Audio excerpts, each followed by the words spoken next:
Alexis, I never get the name of this episode right.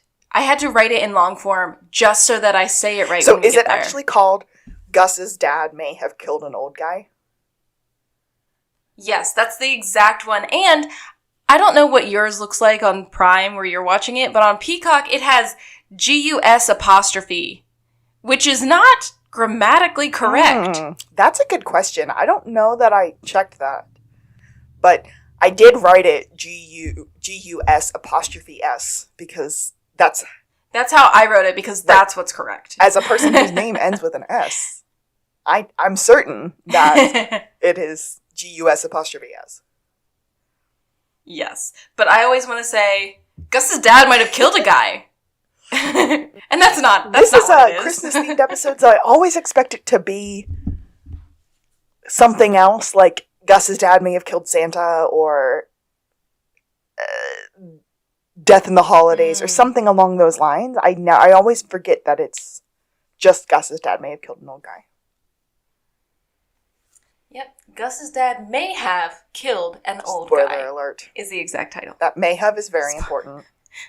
I'm trying to look it up and see what it actually says. Yeah. On Prime or on IMDb? I'm on Prime. I didn't even check IMDb. Oh, no, it's just it's a Gus'.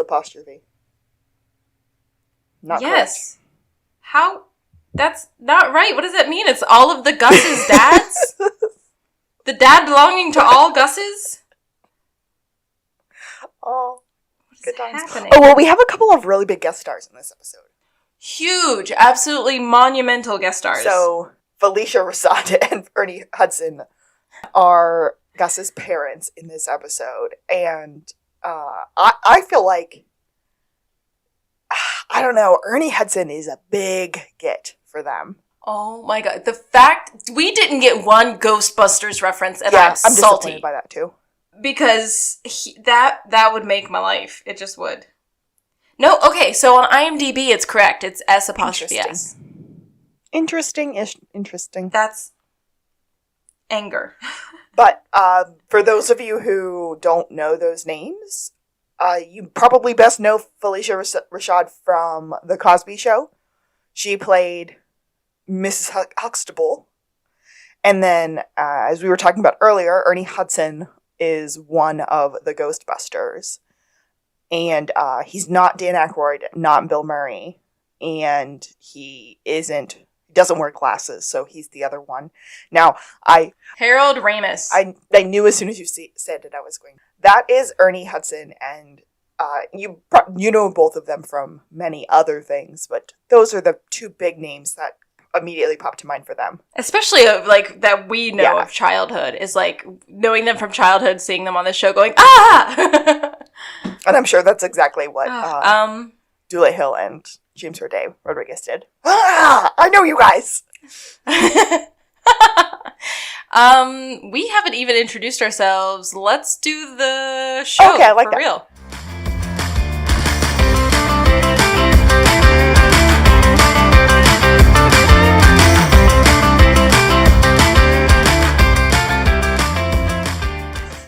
This is To the Blueberry!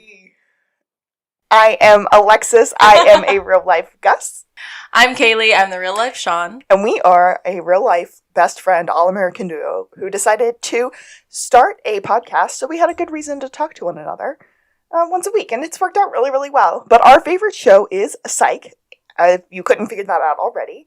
And this week we are on Season 2, Episode 10, Gus's Dad May Have Killed an Old Guy. Ooh, yeah. And, I mean, like so many other episodes, we start with a flashback. In 1987, little baby Sean and little baby Gus are creeping over a fence, looking sadly down at a ball they've lost. So, they're playing some game, but I have no idea we don't know what the this game is. Because the score is 114 to 114. Yeah, and I can't tell what kind of ball that is. It's just a random ball. It's a random ball, and at one point, little baby Gus offers little baby Sean 1,000 ounce or 2,000 ounce. And I can't think of what a game would be. So little baby Sean offered little baby Gus 1,000 ounce to go get the ball. That's it. And little baby Gus says 2,000. And then goes over the wall. What game has a score of 114 to 114 with 1,000 to 2,000 outs? Little baby Gus says, "We weren't supposed to be playing with my new ball." What kind of ball are you not supposed to play with, sir? This is very confusing to me. Whatever kind of ball it was, it ended up over the fence in Old Man Fuller's house. And they're trying to figure out how to get it back. So this is a huge Sandlot reference. Yes. Yeah, there's just super no big way it can't be at this point. So after Gus goes over the fence and goes, "I can't get back over," and then we hear Mr. Fuller grumbling in the background, "Get off my lawn, Gus, kids." He actually said, "Get that ball off my lawn."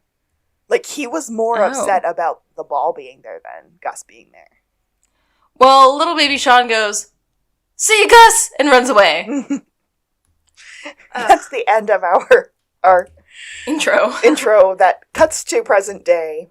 And we have Sean and Gus, Sean wearing a Santa hat, giving gifts to different members of the Santa Barbara Police Department. And they begin with, ta-da, Buzz. Getting into the Christmas spirits, giving out the gifts. They give Buzz a Daisy Red Ryder BB gun. He's so happy about it. And as he's walking away, Gus said, "He's going to shoot his eye out, isn't he?" Yes, he is. That is A Christmas Story. That's Yes. the flat line of A Christmas Story. I'm going to, I don't know, make a lot of people really mad, but I have never sat down and watched that movie end. So, don't feel bad, because honestly, the movie is told in like little Christmas vignettes, honestly. It's like based on this guy's autobiographical vignettes, I think. Oh. And so like the scenes are a little bit disjointed. There isn't really a through line other than it's Christmas and these are different scenes of this family's like Christmas experience.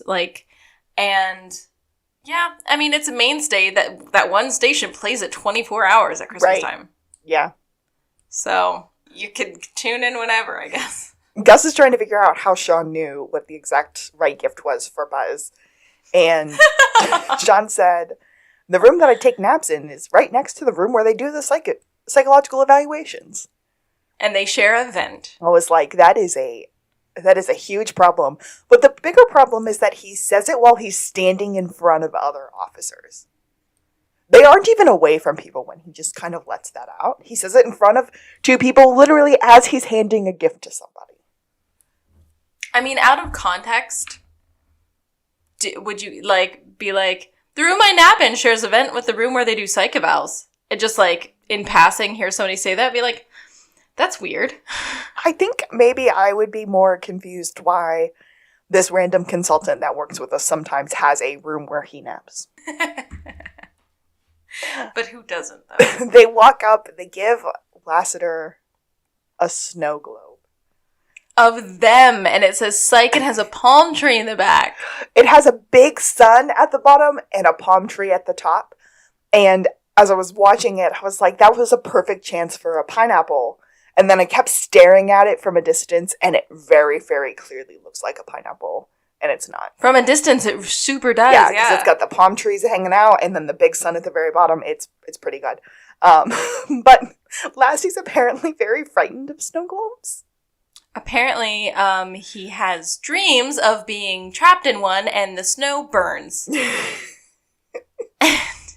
And Sean definitely didn't have a vision that he was afraid of snow globes and has this recurring dream. That's the word I was looking for. He's like, "That's definitely not what my vision said." But Lassie goes over to his desk and it's covered in snow globes. And he goes, "Who keeps telling people I want snow globes?" I feel like snow globes are like a really nice through line for this episode. Yeah. Yeah, it's a good start finish, if you will. They give Juliet a cat toy and tell Juliet that her dead cat is happy and was okay with dying. And she was just like, "Oh, this is exactly what I need. I love Christmas. I love this weird Scottish holiday that my family has." I don't know what the holiday is called. I don't even know if it's a real thing. It's just O'Hara Family Christmas is like a Scottish family Christmas extravaganza where they do crafts and the whole family gets together and it's like the best, and she really needed help getting into the Christmas spirit. So hearing that Mr. Mittens is fine and that Kitty Heaven is just like East Beach really sets the tone. Sean is ready to go to O'Hara Christmas, and he said, is it good for me to come or is it too soon? Too soon for what? She and Gus say at the same moment. I thought that was a really cute moment, especially after the moment from last episode that was not really addressed saying whatsoever. Nothing about that. Yes, because this was a random holiday episode in the middle of the season. But Sean already has plans to be at Guster Family Christmas, where he and his dad have finally been invited. And that's so, he's so stoked. As they walk away, he's just like, man, in 20 years, I can count on one shop teacher's hand the number of times that we've been invited over. They do suggest that Lassiter join Juliet for O'Hara Family Christmas, because he's been going through a lot lately. Yeah, what do they call it? They say divorce, and then they correct separated, and then they say something, and then I don't know. Unsettled? Yeah. I don't know. I don't know. Basically, it's like he's in a broken family situation. Yeah, he's alone. And she's like, oh, that's a good idea. Gus is very nicely trying to say to Sean that the reason that they don't regularly get invited is because Sean is not a good influence on him. Or is not believed to be a good influence on him. And Sean goes, I feel like Pepe Le Pew when he looked up Le Pew in the dictionary. Le Pew? Moi? No. And Gus says, because of Sean, he got his first B, he broke his first curfew, and he killed the state bird? How was I supposed to know that bird wouldn't be able to hold its liquor? Oh my god. What is this story? I want to hear it really badly. Putting it out there, USA Network, if you are ever interested in making a Little Baby Sean, Little Baby Gus cartoon short, that's the story we want to hear. Okay, apparently the California quail became the official state bird in 1931. Huh. It's a prized game bird, known to be hardy and adaptable. So it is a shame it can't hold its own liquor. Yeah. We end up cutting to Henry's house where he is putting up a real tree. And Sean is exasperated. But every year they play this gift game or gift competition where they show one another their wrapped gifts and they each have 1 week to figure out what the gift is. And then it just seems like the winner gets to brag about it. And Sean is like, ugh, are we still playing this? You know this doesn't matter. And Henry says that's just because you lost in 94. And Sean says, we both know that 94 was a draw. And he goes, oh, so you do care. They look at their gifts, they smell them, they shake them, whatever, and they just slide them both into their stockings. And they're going to figure out what they are over the next week. We cut to the Gusters. The Gusters. And Mrs. Guster is giving Gus a stocking. Thank you. That said Guster, if you noticed. It didn't say Burton. It didn't say Gus. I didn't it said Guster. That's weird to me, but okay. He hands him the stocking, or she hands him the stocking, and it has $100 in it because they feel like Gus is still their baby. And he's like, you don't have to do this every year. I am not a child anymore. And Sean and Henry are sitting there because, of course, they were invited to Guster family dinner. And Gus's dad does this thing where he just goes, we hear you, son. We hear you. Like, of course you're responsible and on your own and a full-grown man. Sure. It's very patronizing. Yeah, that's exactly what it is. Sean is trying to prove to the Gusters that he was, in fact, a good influence on Gus. As a way to try to explain that, he was like, do you know why Gus isn't a smoker? Because I made him smoke an entire pack of cigarettes when we were kids, and he discovered he didn't like the taste of them. That's probably how he got his asthma. And what stunted his growth. But the segue into the smoker discussion was because Gus's mom brought out... a smoked turkey. Right. And Henry is just so ready to eat, you guys. He's just, like, picking at food, and Sean keeps slapping his fork away. Like, let the man eat. He's sitting here ready. They did a few things with Henry this episode. Another one I'll point out a little bit later, but we have Henry at Gus's house, and Henry wants to eat. Instead of Gus at Henry's house and Gus wants to eat. I love that. I love that they so did much. that. It was very, very... I was like, of course he wants to eat, because that's all Gus does at his house. In this episode, I just to get out of the way the stripes discussion, Sean wears a lot of hoodies, but he's still wearing a lot of plaid, but Gus is wearing striped shirts under solid sweaters, so you can see his little stripy collar a lot, and it's still on brand, but his, like, seasonal outfit is that under a sweater, and I love it. It's very, I approve of that outfit. That is one of the Henry things that we'll get to, that I want to get to that a little bit later, so I don't know. Okay. Maybe I've been thinking, or maybe both of us have been thinking way too much about this, but now I see it, and I'm like, there are so many patterns. They did it on purpose. Oh, the stunting of the growth discussion. So then Gus gets mad and says, I am 5'10" and a half. Of course you are, son. We get another, we hear you, son. We hear you. They think if not for Sean, if not spending so much time with Sean, Gus would probably be married. And he goes, hey, I get mine. And there's, like, stunned silence. He's like, I mean, I'm waiting for Mrs. Wright. Mrs. Guster said, what's the difference between that and what you were doing as kids where you had that pet baptism service? And Sean said, first of all, that was an LLC. Second of all, I was the one who let Gus believe that Jesus was black. Which he the entire time was. I just kept thinking pet baptism sounds like really half-assed pet bathing. You're just like, you just get your dog wet. Let's dunk your dog in water. Pay us. That's just a interesting thing. I went Pet Cemetery in my brain with that. Also, I want to go on the record as a very strong Christian that Jesus probably was black. I mean, he was a very dark-complected person who lived in the Middle East. Yeah. Or what we would consider the Middle East, so... Yeah. Him being white with blue eyes in, like, every Hollywood depiction is really insane. Okay, that's my 2 cents for this, but I give it to Jesus wasn't a white boy. He wasn't a white boy. They decide to go caroling, and Mr. Guster really wants to skip Old Man Fuller's house because Old Man Fuller is just way too grouchy and does not want any of this Christmas spirit. And Miss Winnie Guster walks up and says, you can't really hear the caroling over all his cursing anyway. But Sean gets really super excited. Sean, as me, runs up like, oh, come on, you guys. Who could need Christmas spirit more than Mr. Fuller? Let's go! They start singing, We Wish You a Merry Christmas. He's not answering the door. Gus said something like, he would already be throwing rocks at us if we were here. If he was here. If he was here. And then Sean just opens up the dude's door. Yeah, and they see his body hanging there as they sing, and everybody's gasping and screaming, and it's like, oops. Why would you just open up someone's door?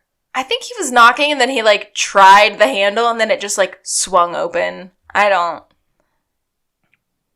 called Christmas breaking and entering. That's how I feel about it. But we get our Christmas credits. Very festive. I love the Christmas credits. I know. You know, with, like, jingle bells going in the background. Jingle bells. I really wish I had, like, one of those handles of like, the bells that we had in band. Yeah, those were good. Then we are still at Mr. Old Man Fuller's, and the police are there. Lassie's on the phone. I wrote presumably with Chief, going, yeah, it looks like an 11:44. We're still following up on the scene. But Sean immediately notices signs of a struggle. Yes, he sees the head wound on the guy. There was something all over his shirt. Broken cup. He notices that the teacup had been broken. He had a full dinner plate. With a lobster tail on it. Like, and then multiple programs circled in his TV guide. Like, he was settling in for some holiday watching. Sean is like, this is not an 11:44. Maybe if I psych out for your parents, I can get on their good side, and they will start being okay with the fact that you and I went into business together. And Gus is in. Like, let's do it. Gus is like, yeah, let's do it. And he goes, oh, this is where we get our first fist bump. And Sean says, that's what I'm talking about, you convertible Baron. They're about to take the body out. The psychic freak out happens. And while Sean is being Sean, Guster walks in. Guster. Oh my gosh. Henry? Gus walks in with his parents and said, what? You mean this is like the other 26 and a half crimes that we helped the SBPD solve? What was the half a crime, Kaylee? Oh, I don't know. I like, I assumed you asked, like, I knew the answer. I'm like, oh, sorry, no, I don't. I thought maybe you might know. But, yeah, that was just kind of weird. Okay, sorry. Oh, but whenever they talk about this one, Gus screams, this is number 27. And I'm like, this was only a half a crime? Math, man. Okay, sorry. Maybe it's the one where they were greenlighting Lassiter, so they let him solve it?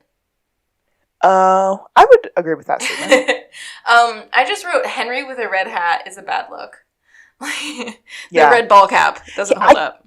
He's wearing his, like, patented Hawaiian shirt, but it's green. And so he's got this green and yellow Hawaiian shirt and this red ball cap. And that's his festive Ugh. gear. Well, everybody's got this, like, pop of red on, like, all the caroling group.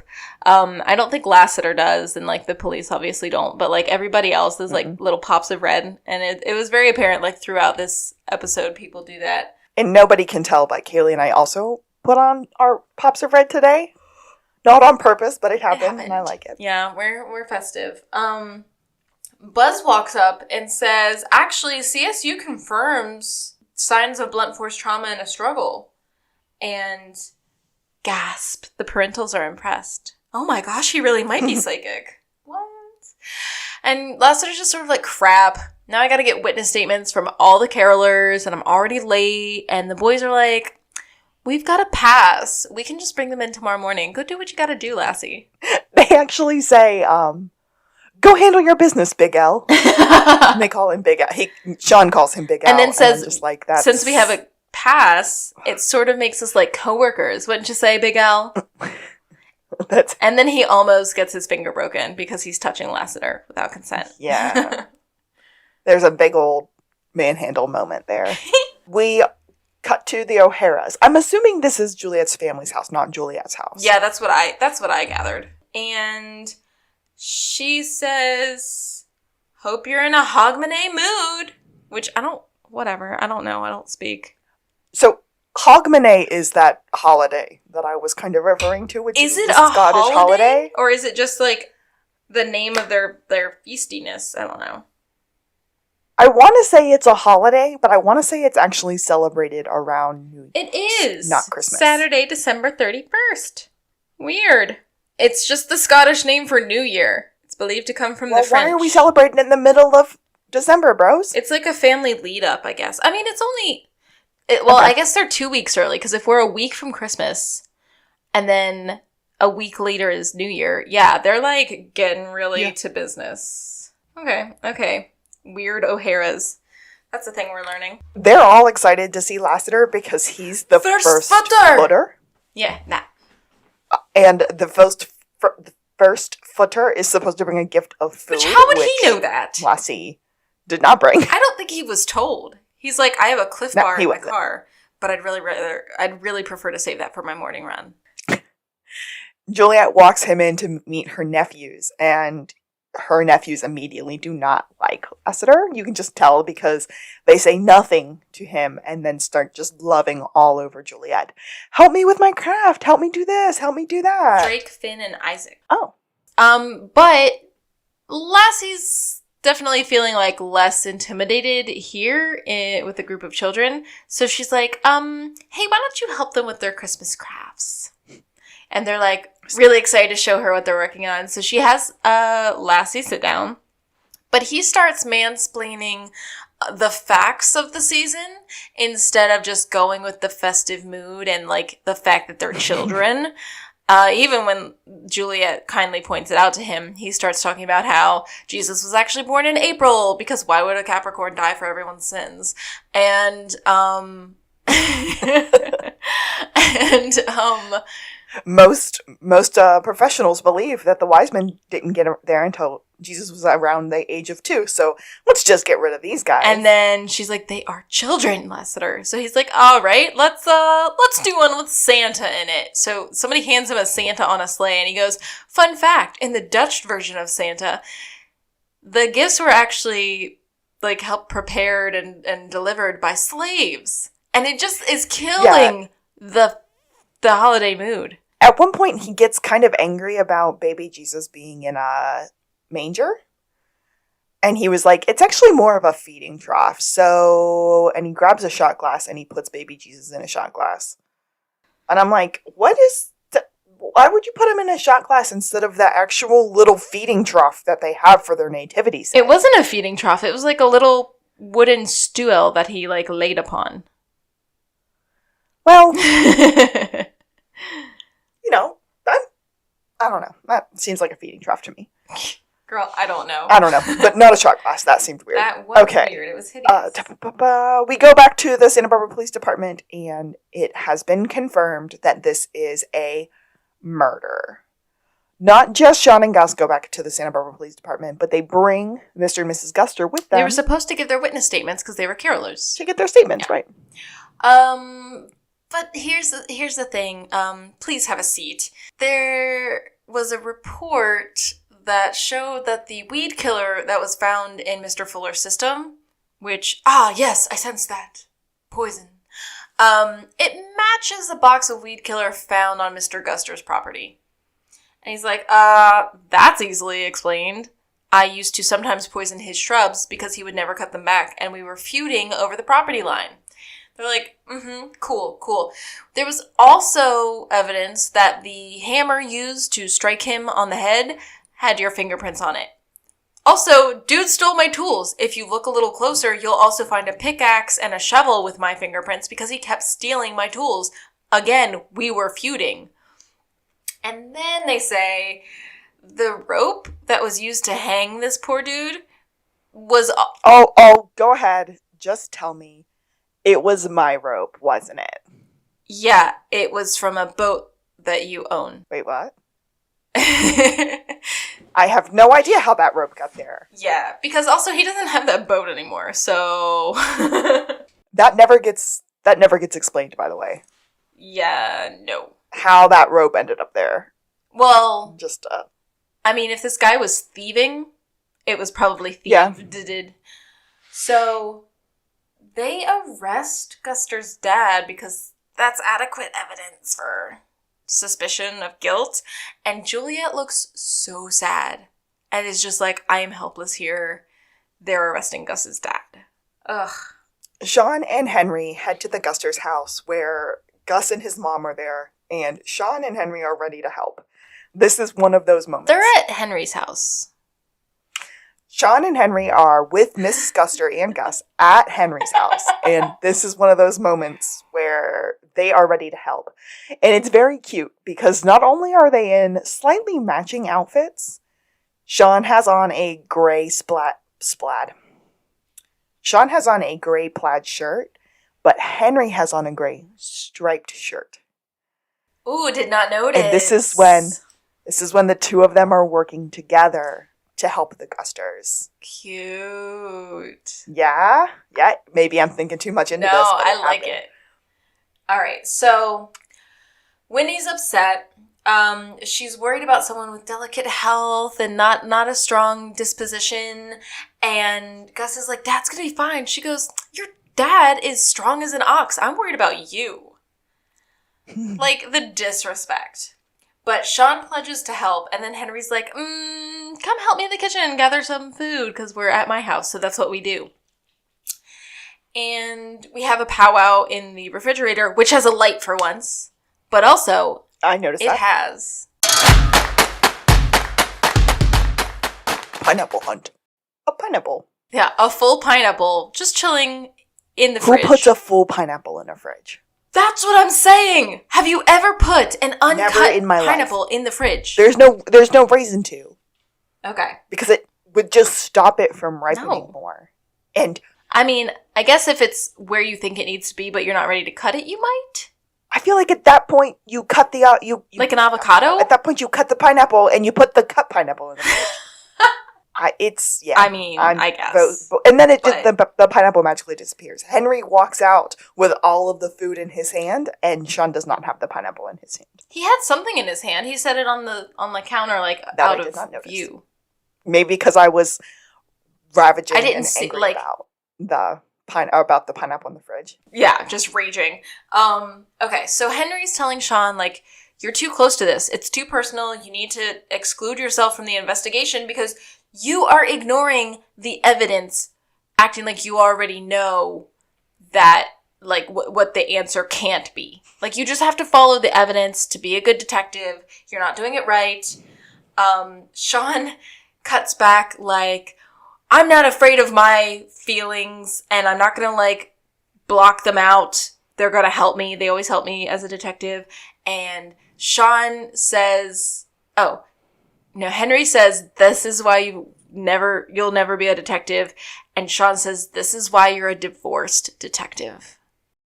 Cold, Sean. Ooh. Cold. Sean looks down at his watch. And they both kind of stop. And said, wow. And realize what they're doing. It's been 3 hours and we haven't had an argument. This is the best Christmas that we've had yet. Or it took us 3 hours. Yeah. I mean, I think so. I guess that's their love language. That's like just how they relate to each other is the bickering. Oh, one thing Henry said when they were in the kitchen is like, so what if they invite you to dinner at 6 and don't serve until 6:30? So what if, this, that, and the other thing? It's like, you think you know all the things about them, but you don't know all the things about them. You got to follow the evidence, basically. So he's still salty about being served dinner late. Lassiter ends up back at the O'Hara's with a box that has a Wii in it for the kids. I was just in the neighborhood arresting someone and it turned up in this Wii. Technically speaking, that is the property of the Santa Barbara Police Department, but they can definitely use it for now. And the kids are like, let's play boxing! They run. And Lassiter is bad at having fun and letting other people have fun. Not only is he... Because he's just, like, killing them.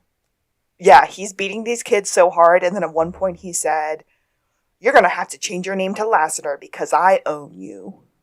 Oof. Yeah. You don't say that to a 9-year-old. You don't say that, period. The connotations Lassie. Are not of a history you want to be a part of. No. Well, the kids just don't want to play with him anymore. They run away, and that scene ends. And we are dropping off Mrs. Guster at the house. And in true mom fashion, Mrs. G wants to feed them. She's like, boys, can I make you a sandwich? Sean says, one time when we were kids, you made us this chicken cordon bleu, and the ham was sliced so thin. And he just gets smacked by Gus. No. We are only focusing on proving my father's innocence right now, Sean. Sean gets a phone call. It's Henry. Henry thinks that the gift is engraved rubber bullets. What would make you think that I would give you any other reason to shoot guns? But here's my thing. Maybe one of the reasons they think Gus has such a delicate disposition is that he acts like things like this make him lose his appetite. Like, act like you can still function with your father in prison while you're, jail, I guess, while you're, trying to clear his name, please. That's fair, but I also think he's trying to put on a brave face for his... Yeah, I mean, it's like, we don't have an appetite. We're busy. But that's not how it's coming off. It's like, we don't have an appetite. We can't eat. We're so worried about Dad. So, that's just me, I guess. I actually prefer to eat when I'm nervous, anxious, happy, sad. I am what one would call an emotional eater. I think a lot of people are, yeah. As we're driving away, Sean is staring at Old Man Fuller's house. And also, do you realize how many times we say Fuller House in this episode? Ooh. That's a really good point. Yeah. Maybe, again, I think I've been thinking too much about this, but okay. They're staring at Old Man Fuller's house, and he's like, dude, give me a minute. I gotta look at this. There's something here. And he starts quoting the transitive theory at Gus, which is really, really funny. A plus B. A equals B, B equals C, therefore A equals C. That's the transitive theory. And Sean is just like, dude, shut up. Give me a moment. I gotta look. I gotta take a moment to realize what's going on. And Gus creeps up onto his shoulder, like, to look where he's looking while this is happening. And he's like, no, get away from me. Now I have to start all over. Too close. So he's got to do his mental process. So finally he goes, we got to find out if there was an HOA or a homeowners association. I wrote HSA, as in health savings account. Just want everyone to know that. All right, we end up at an old man's house. We later find out this is Mr. Mitchell. Mm-hmm. Mr. Mitchell is the president of the HOA, and as soon as he sees Sean and Gus, he just is like, I will not give you my social security number. I do not want magazines, and slams the door in their face. Sean's like, I'm the head psychic detective for the Santa Barbara Police Department, and the guy immediately opens the door and invites them in. Sean said that he had been sensing that there were some conflicts going on between Mr. Mitchell and Old Man Fuller because Old Man Fuller was not following the HOA rules. And he was like, I would give him a citation. He would take it. He'd read it. He'd tear it up. I'd give him another citation. It was a vicious cycle. As soon as he kind of just like walks away a little bit, Gus said, it's him. He's the one. And the guy kind of turned around and Sean keeps asking questions. And finally he's like, yeah, he was a really annoying HOA member, but although he was a pain, he was our best supporter. We're trying to turn this neighborhood into a historical district. And he refused to sell his house so that we can maintain this historical property. And then Mrs. Mitchell walks in, and she's just like way too happy. Yeah, her smile is like electric in a bad way. She just out of nowhere remembers that little Sean and little Gus had a lawn care service that they were paid $5 for, and the job was never done. I have the work tools out in the yard. I'll get them. And she's like, oh God, she's like Joker grinning the whole time. She's angry happy. But passive aggressive. Everything's like villain happy. We're outside. Sean is mowing the lawn with one of those rotating trimmers, which we have one of. Like an old-fashioned, non-motored push mower. Do. You have one of those monsters? So when we started renting this house, our lease said that our landlord would provide us with lawn care tools. But it was our responsibility to take care of the lawn. And so when we got here, what sort of lawn care tools did he leave us? A rotating mower like that. Drew cut the lawn with it one time. And the next day we went and bought a push lawnmower. It was awful. You think? Dang. But Mrs. Mitchell runs out and she's like, don't forget to water the gardenias. I've had those longer than you boys have been alive. I hate her so much. They're kind of looking around. They're checking out Old Man Fuller's house and they see the shades go down. Dude, someone's in Old Man Fuller house. So it's surprisingly Sean who's the last to run out of the Mitchell's yard. He's like, dude, I can't believe we're going to bail in the Mitchell's yard again. But he ends up running after Gus. They're about to go into Old Man Fuller's house when the real estate agent comes walking out. And they're like, who are you? Who are you? Why are you here? Why are you? And Sean notices the landscaping notes on the real estate agent's kind of clipboard thingy. So he's like, yeah, we got a call that you needed landscaping, so we came out to check out the scene and whatnot. She's like, wow, you guys are so fast. Okay, I'm going to share it then. It's, I'm Sean, and this is my partner, Scooney, U-turn Singleton. We're from Dirty Boy Landscaping. That was his intro to them, and I was like, that's a good Gus name, Scooney U-turn Singleton, because whenever he said it, Gus went, whoop, and made a little U with his fingers, like he was all in on it.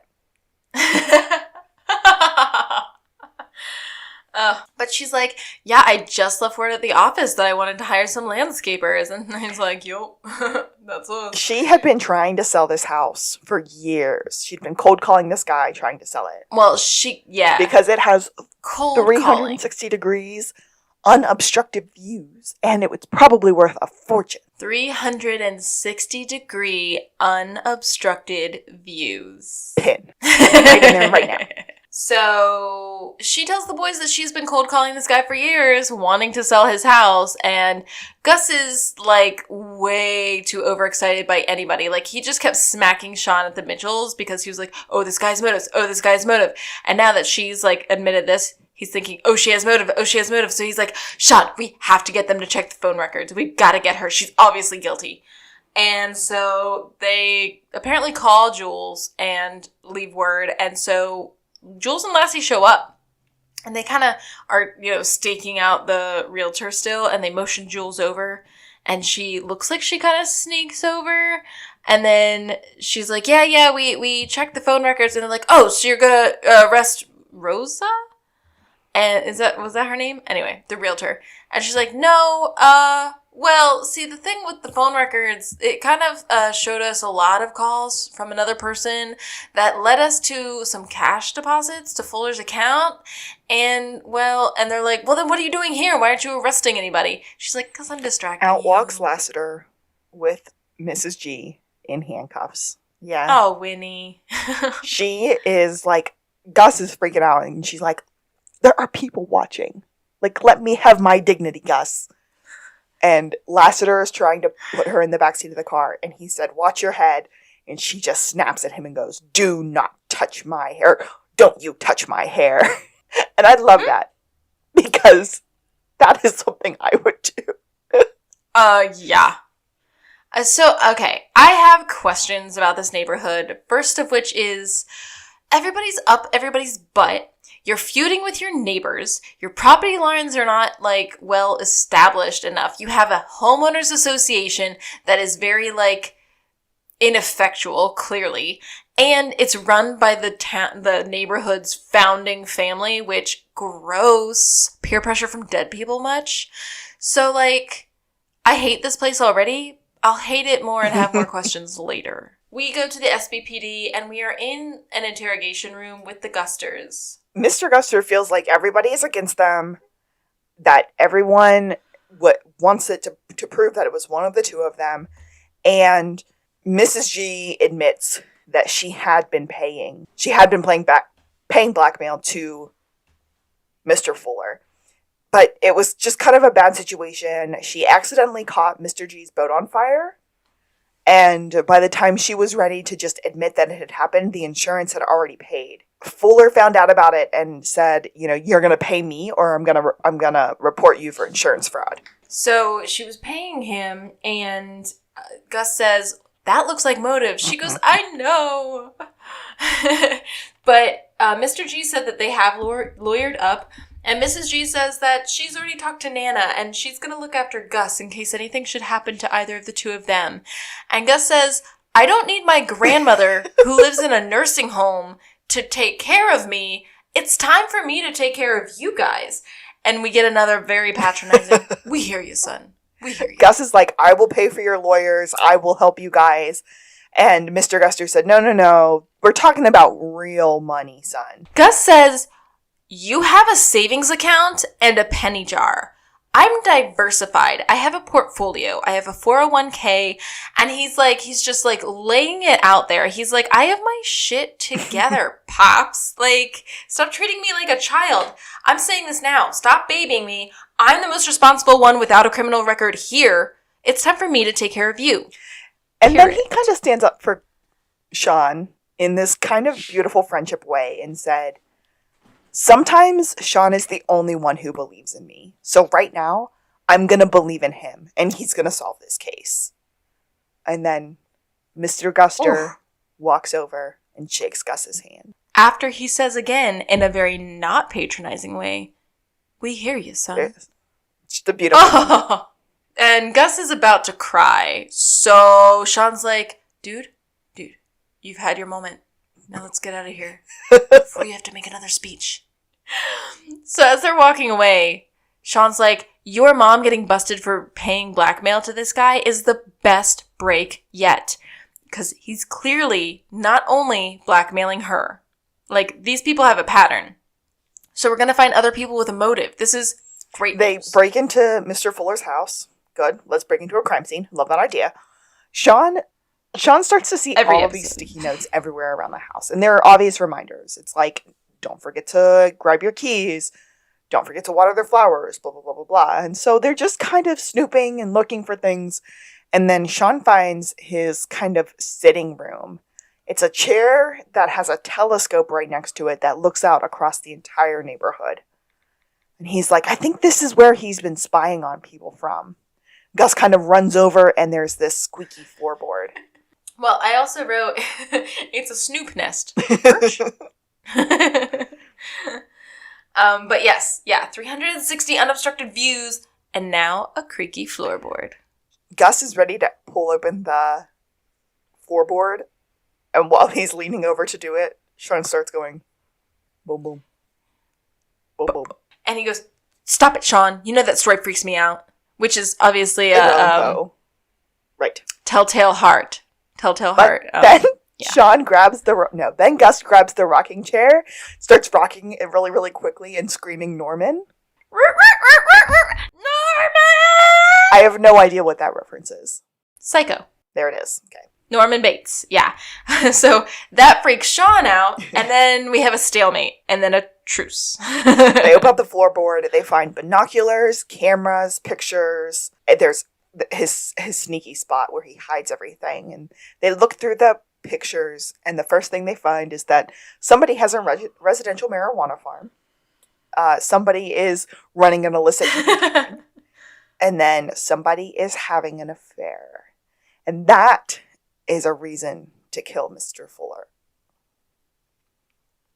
Oh, yeah. And all these black and white photos were taken from this snoop perch.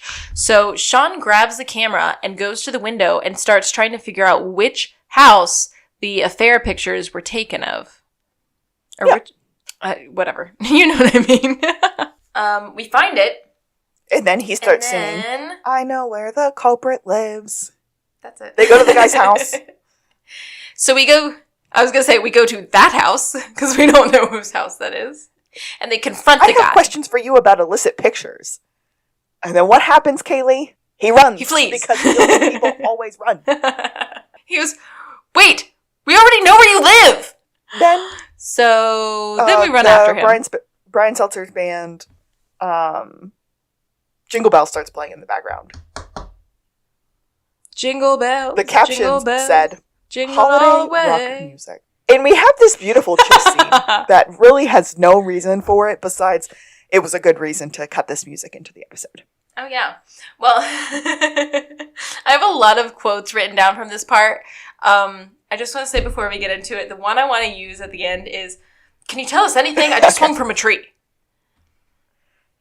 But they finally grab the guy. Sean takes a shortcut, swings out on a rope, and kicks the guy, pushes him with his feet. And then he falls down and they surround him. He's like, fine, I'll give you your pictures back.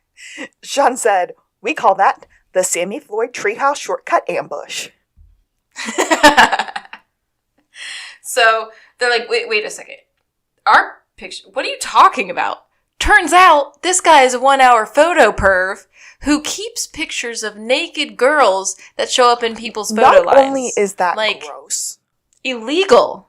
That's what I was about to say, but that has to be illegal. I don't know what that would be, but it's gotta be illegal. I'm pretty sure that led directly to the death of the 1 hour photo business.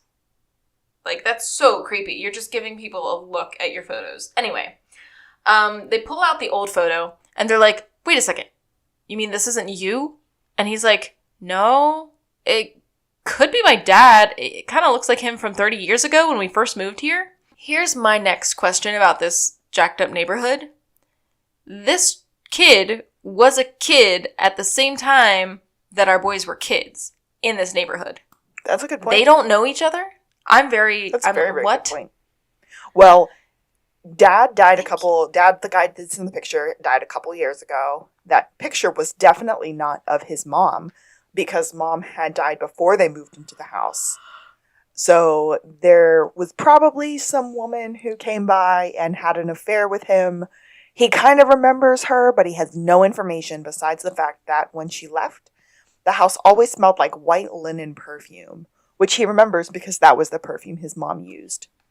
I'm going to say it again. Gross. Yeah, this kid's a creep. Anyway, we skipped this great Gus saying things strange moment because before this kid gives it all up, he's like, I don't really want to discuss my family secrets with you guys. And Gus goes, what's the name of that 1 hour photo where you hide your filthy debauchery? I like Debauchery? I love it when Gus says stuff weird, except I was not a fan of barista either. I kind of like it. All right, so we get white linen perfume, and we're back to the Santa Barbara Police Department, and Lassiter is trying to invite himself to Christmas at the O'Hares. Aw, yeah, he says, just in case you have an extra seat you need to fill for Christmas dinner, I'm available.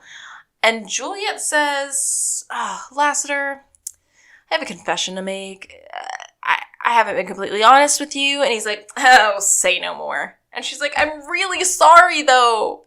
And he's like, look, I get it. I'm like way too cool for your nephews. And you don't like being upstaged because you're used to being the cool aunt. So it's fine. Juliet really. Just let him have that feeling and was like, yep, that's it. You're right. Sorry you can't come. And I can't compete, and I hate that. just as he's walking away, she smiles and said, Merry Christmas, Lassiter.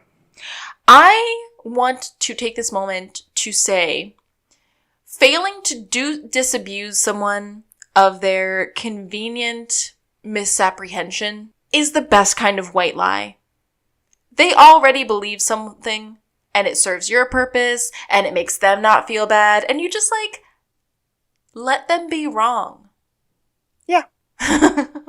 They're at the Gusters, and Mr. Guster's like, I cannot believe that they are having a real estate sale, or they're having an estate sale for this guy. Our neighbors are going to have to buy back the stuff that was probably already theirs. And Mr. and Mrs. G are just kind of real angry, and I think Sean's trying to lighten the mood. And he goes, this jerk chicken from Kingston's is always the best. And then we have a sniff party. And it's beautiful. So Gus sniffs. Gus has a super smeller. Yes. Mr. G has a super smeller. And Mrs. G has a super smeller. And they're talking about the quantities of ingredients that they're putting into their jerk chicken recipe. It's so beautiful. It's gorgeous. And then this inspires Sean, and he gets a flash because the estate sale at Fuller's is about to happen, and the super smellers are inherited, and he's like, wait a second, Gus. Can you identify a smell from memory? And Gus uses all this science to explain, yes. About where the parts of the brain for memory and scent live. I didn't write it down. It was kind of a lot. I was at the end of my rope here this morning. So I didn't write it down, but basically it's a yes. And Sean confirms that is a yes. Let's go. So we're off to the auction. At the auction, they're standing outside and Sean calls Juliet and he's like, listen, hurry. I think the culprit is here. I'm getting this sense. I need you to come. And so they kind of hurry there, and Sean is like talking it out to Guster with, okay, I think the culprit is probably here looking for these pictures.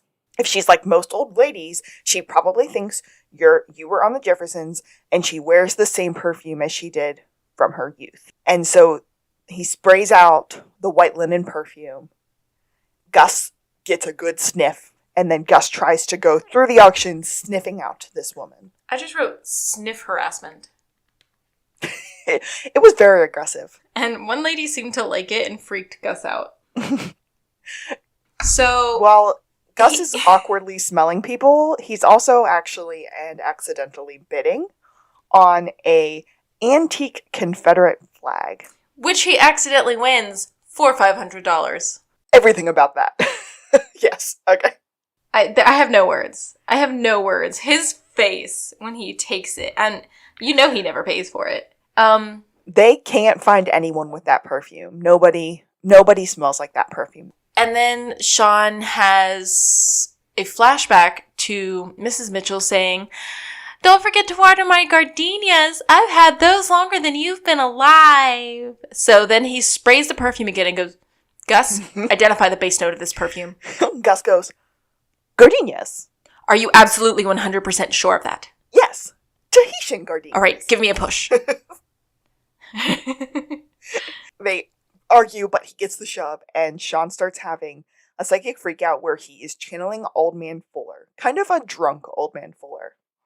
And Gus is like, he's channeling Old Man Fuller's drunk spirit. So we have a big psych out breakdown of, it was you. You're the cheating cheater. You were a philanderer, and you killed him, basically. Your worst nightmare was coming true because Old Man Fuller was going senile. And you just couldn't let him out you as the affair-having person that you are, so you had to kill him. And she's like, There's no way I could hang him from that banister. And he's like, you came here, you tried to poison him, but he spit it out. And then you panicked, and you grabbed something and you hit him over the head. And then while he was incapacitated, you wrapped a rope around his neck and you sent it up the chair thingy. What's it called? The chair lift? Yeah, so you took the rope, calling you it the tied stair it around chair. the leg, you tied it around his neck, you used the banister for leverage, and you slowly lowered the chairlift to slowly raise him into the air at this very crazy slow pace that Gus is currently taking as he's riding the chairlift up the steps. And she just turns to her husband and goes, "I'm so sorry. I just couldn't let him destroy everything that we've built." Which, gross. Yep. If I didn't need my notes, I would throw my paper in the air right now, because that's how I felt about it. So she gets arrested, and Lassiter just looks at Gus and goes, "You can tell your parents we intend to drop the charges." Sean tries to get a fist bump from Gus, but Gus looked at him and said, "No, you had your moment." And then, again, starts riding the chairlift very, very slowly down the steps. Yeah, I wrote denied. So then we're back at Henry's for our last scene. And it is the tree lighting after the Christmas dinner has been had. And then we do our gift exchange. It's time to figure out if they had guessed what was in the gifts. And Henry's like, well, it looks like it's another draw this year. And Sean kind of is like, yeah, I mean, I guess so. And so he opens up his gift first. And there are these bright yellow monogrammed psych golf balls. He says, "I also got you lessons at the Santa Barbara Municipal Course." And then he opens his little present thingy, and it's just a note from Sean. And it says, "You got me psych monogrammed golf balls and lessons with the resident pro at the Santa Barbara Municipal Course. I believe his name is Pierre." And then Sean does a little happy dance. And he's, Henry's salty, and then Sean starts to gloat really, really heavily. He's like, "You're such a Grinch. You're a Grinchy Scrooge pants. You're the Grinch of Christmas." And the Gusters look really uncomfortable right here. So then he goes, here, your real gift. And what is it? It's another snow globe with Henry fishing inside of it. And now it's snowing. Then the Gusters are showing respect for Gus, and they're like, "Hey, you've really got your stuff together. Maybe you can take a look at our stuff for us and talk about that diversifying or whatever." And they approve of his business venture with Sean, and Gus is all happy. He goes, "I'm gonna go get the car." He walks out, they get a nice goodbye fist bump, and then the Gusters walk up to Sean. They hand him cash and say, "Okay, now you take care of Gus." Of course. Do you think this is going to be enough? I mean, it's Gus we're talking about. And they give him more money. So I think it started out as 100, and I think they handed him 200 more? I think so, yeah. So then they leave, and Henry comes back out, and he says, "So, how'd you do it?" Sean's quiet and slowly starts lifting his hand to his head. And Henry starts smacking it down. He's like, don't Don't even. And that's how our Christmas episode ends. It's perfect. It's beautiful. Kaylee and I were talking, and I don't know if it was in the opening credits or before, but this episode really did go really fast. They do make a quip later about how it's later on, and maybe it's in an episode or maybe it was in a commercial, but he said, oh yeah, we tend to solve between 14 and 18 cases a year, and then usually one right around the holidays. Oh my gosh. We have to watch out for that. I know it happens. I love those little Easter egg things. But this was a good episode. No Chief Vic, though, again. This is at least our third episode in a row with no Chief Vic. Because we haven't seen her since Rabba Baby. No, Rabba Baby was 8, so she wasn't in 9 or 10. That makes me feel a little bit better. We got a mention of her in episode 9, but we didn't even get mention of her in this one. I just assumed that Lassiter was on the phone with her when they were at the crime scene. Oof. I definitely did too. I don't think I have anything else that I caught. There were some like Christmassy pop culture references, but there weren't a ton in this. I really enjoyed the Christmas opening credits. This is our second special credit, right? Oh, I don't know. What was the first? Girl, you're asking the wrong person. I don't even know. All right, I'll look that up for next episode, but I'm almost certain we had another opening credit already. Not sure what it would have been though. But it was a good jingle. All of the little character names were in the Psych font, but they had little Christmassy notes to them, like Timothy's last name had wreaths instead of O's, and Maggie Lawson's A and Maggie was a little Christmas tree. It was all very cute, and I love it. Aw, I do love that. I guess that's it. Yeah. Yeah, that's all I got. In that case, I am Alexis. Gus, you're tall enough. Sean, you're an idiot. And to be fair, there are a lot of complicated causes for asthma. Now let's eat. And I've been Kaylee. Can you tell us anything? I just swung from a tree. And this is... To the Blueberry! Psych out.